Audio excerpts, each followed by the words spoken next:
अस्सलाम वालेकुम students, I am Zain Tabassum Zain academy की जानिब से एक और न्यू वीडियो के साथ आप लोग की खिदमत में हाज़िर हूँ। इंशाल्लाह इस वीडियो में हम इलेक्ट्रोलाइट्स जो है इसके ऊपर बात करेंगे और इसके अलावा इसकी जो टाइप्स है, स्ट्रांग इलेक्ट्रोलाइट्स, इसके अलावा वीक इलेक्ट्रोलाइट्स और इसके अलावा नॉन इलेक्ट्रोलाइट्स, वो भी हम इंशाल्लाह इस वीडियो में कवर करेंगे।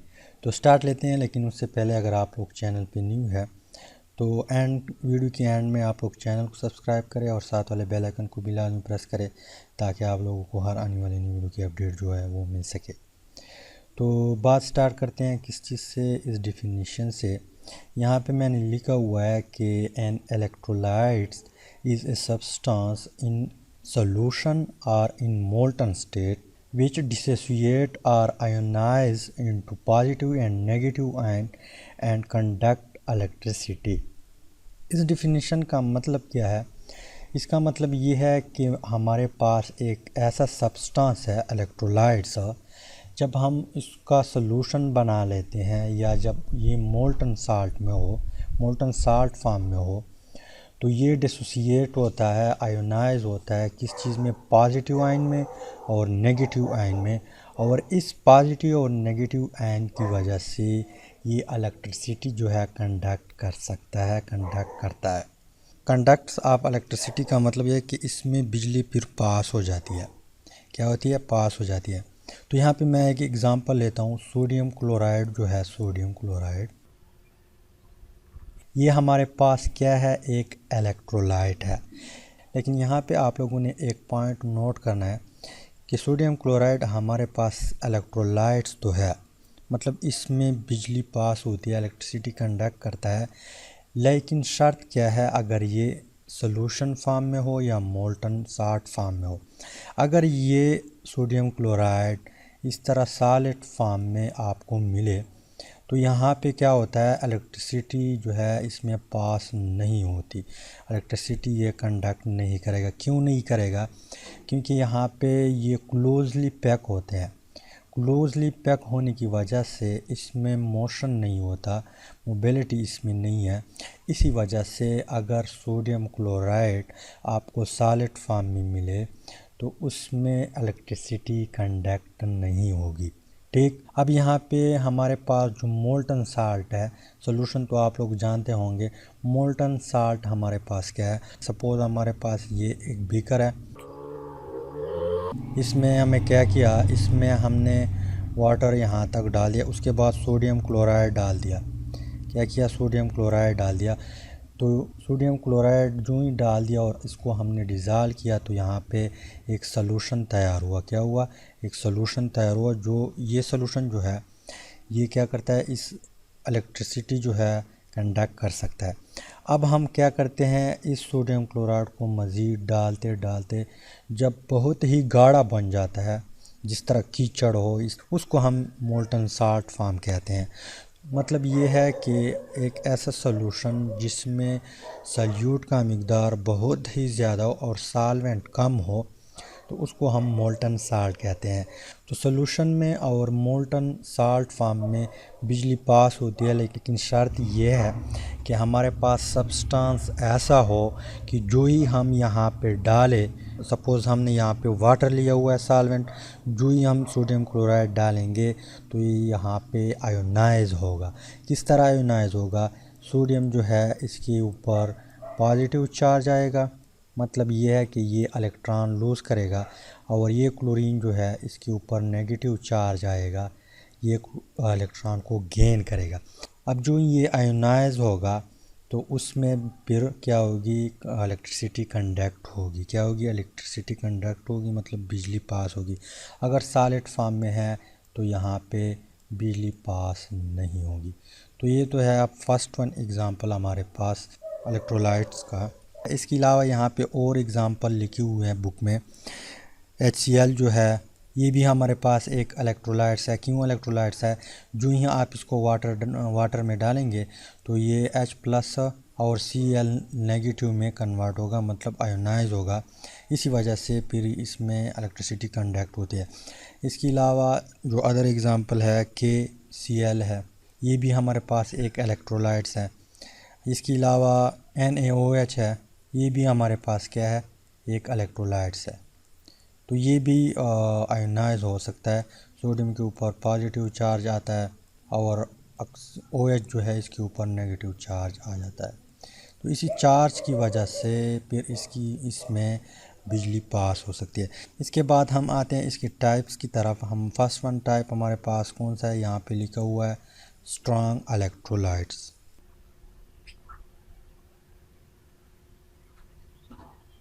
ई मीन्स क्या, इलेक्ट्रोलाइट्स। यहाँ पे मैं शॉर्ट कर लिखता हूँ ताकि वीडियो लंबी ना बने।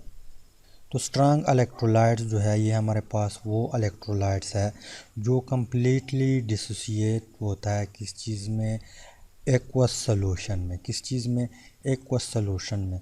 सपोज़ हमारे पास सोडियम क्लोराइड जो है, यहाँ पे हम बीकर है, बीकर में यहाँ पे वाटर है, वाटर को हमने क्या किया, सोडियम क्लोराइड डाल दिया।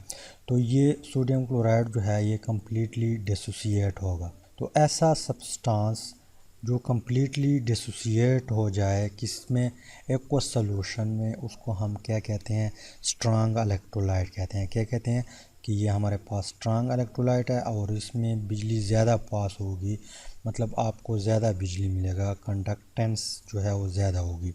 सोडियम क्लोराइड हमारे पास क्या है, स्ट्रॉन्ग इलेक्ट्रोलाइट है। इसके अलावा HCl जो है ये भी हमारे पास क्या है, स्ट्रॉन्ग इलेक्ट्रोलाइट है। ये जो ही आप वाटर में डालेंगे तो ये आयोनाइज होगा, किस चीज़ में कन्वर्ट होगा, हाइड्रोजन आयन में और क्लोरीन आयन में। तो ये भी कम्प्लीटली डिसोसिएट होता है किस चीज़ में, एक्वस सॉल्यूशन में। किस चीज़ में, एक्वस सॉल्यूशन में। तो ऐसा सब्सटेंस जो कम्प्लीटली डिसोसिएट हो जाए, आयोनाइज हो जाए एक्वस सॉल्यूशन में, उसको हम क्या कहते हैं, स्ट्रॉन्ग इलेक्ट्रोलाइट कहते हैं। क्या कहते हैं, स्ट्रॉन्ग इलेक्ट्रोलाइट। इसके अलावा हमारे पास H2SO4 जो है ये भी हमारे पास क्या है, स्ट्रॉन्ग इलेक्ट्रोलाइट है। ये भी कम्प्लीटली डिसोसिएट होता है एक्वस सॉल्यूशन में। इसके अलावा HNO3 जो है ये भी हमारे पास एक स्ट्रॉन्ग इलेक्ट्रोलाइट है। इसके अलावा सोडियम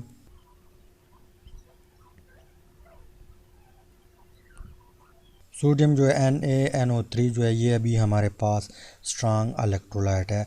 तो अगर एग्ज़ाम में आ गया कि वह इलेक्ट्रोलाइट और टाइप्स जो है इसको डिस्कस करें, इसको लिखे, तो आप लोगों ने यही एग्ज़ाम्पल जो है वहाँ पे लिखना है। ये सारे स्ट्रॉन्ग इलेक्ट्रोलाइट है और डिफिनीशन कुछ इस तरह है कि strong electrolyte are those substance which dissociate or ionise completely in aqueous solution or in molten state and conduct electric current to a large extent is called strong electrolyte. और ये हमारे पास क्या है, इसकी एग्जांपल है।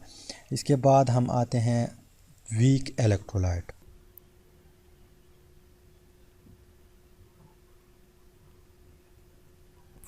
तो वीक इलेक्ट्रोलाइट हमारे पास कौन से इलेक्ट्रोलाइट होते हैं, इसको हम इस तरह डिफ़ाइन करते हैं कि weak electrolyte are those substance which dissociate or ionise slightly partially in aqueous solution or in molten state and conduct electricity to a very small extent is called weak electrolyte। तो हमारे पास एक कोई ऐसा substance जो completely dissociate ना हो, completely ionise ना हो जाए किसी एक्वस सॉल्यूशन में, तो उसको हम क्या कहते हैं, वीक इलेक्ट्रोलाइट कहते हैं। क्या क्या क्या कहते हैं, वीक इलेक्ट्रोलाइट कहते हैं। इसका जो एग्ज़ाम्पल दिया हुआ है बुक में CH3COOH है। तो CH3COOH जो है एसिटिक एसिड, जो ही आप इसको एक्वस सॉल्यूशन में डालेंगे तो ये आयोनाइज होगा किस चीज़ में, CH3CO negative plus hydrogen ion.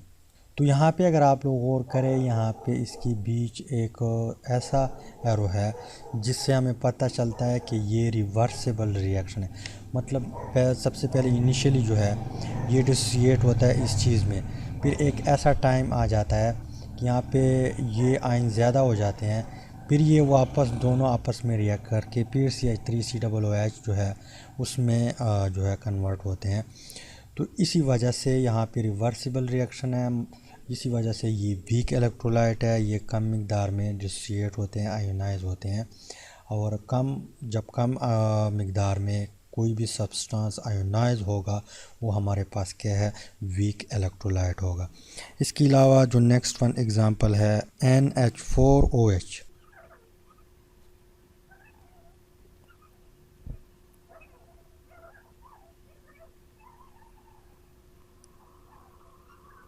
तो NH4OH जो है, जो ही आप वाटर में डालेंगे, एक्वस सोल्यूशन इससे बनाएंगे, तो क्या होता है कि ये डिसोसिएट होता है किस चीज़ में, NH4+ में और O- में, लेकिन ये बहुत कम मिकदार में डिसोसिएट होता है।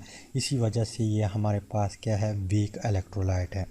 इसके बाद हम आते हैं थर्ड प्रॉपर्टी, थर्ड टाइप जो है नॉन इलेक्ट्रोलाइट। नॉन इलेक्ट्रोलाइट हम इस तरह डिफ़ाइन करते हैं कि non electrolytes are those substance which do not dissociate or ionize in aqueous solution or in molten state, therefore do not conduct electricity।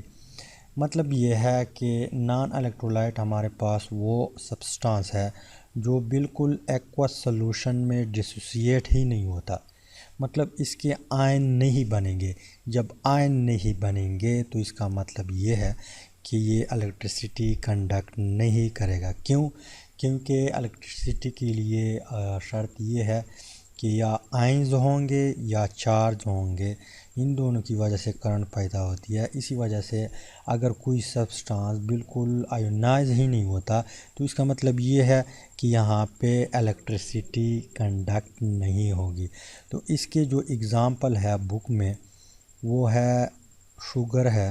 Sugar हमारे पास क्या है, नॉन इलेक्ट्रोलाइट है। इसके अलावा बेंजीन भी हमारे पास क्या है, नॉन इलेक्ट्रोलाइट है। इसके अलावा यूरिया हमारे पास क्या है, नॉन इलेक्ट्रोलाइट। और लास्ट वन एग्जांपल कौन सा दिया हुआ है, ग्लूकोज।